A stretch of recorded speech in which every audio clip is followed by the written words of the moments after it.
what are some test day tips that actually make a difference on test day itself? I got 3, but you know me, I can't resist adding some boomer advice, meaning the best thing you can do is if your study process itself solves these issues in advance.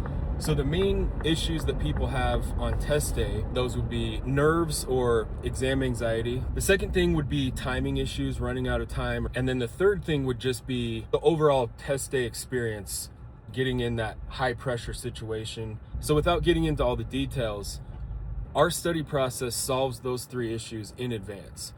We cover this in detail on our free training webinar. This video, I think, will link to that. So that being said, here are 3 things you can do on test day that actually make a difference.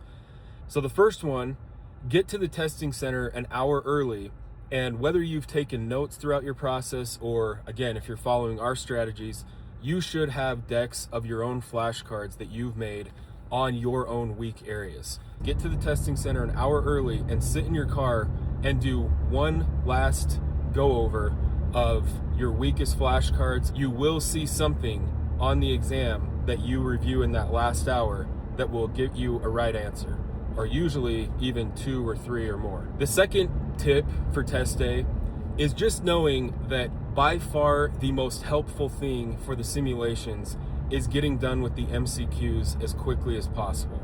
So again, this works best if you solve that in advance via following our study strategies, because you're practicing this every single day with that daily set of 30.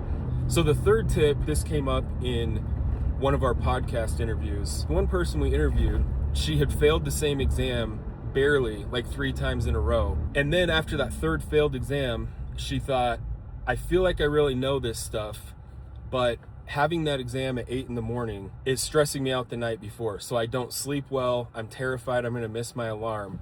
So on her next retake, she scheduled her exam for, I don't know, like noon or the early afternoon. So then she was able to sleep normally the night before, not be worrying about waking up on time, and she passed, and the entire thing was just much easier, much less stressful. Take the exam at a time in the day, if possible, when it is the least stressful to you. As many stressors as you can remove from the exam day experience, the better. I mean, it can only help. So those are 3 exam day tips, but of course, the best exam day tip is to make sure that your study process itself is kind of solving these big issues in advance, and you can learn more about how to do that on one of our free webinars.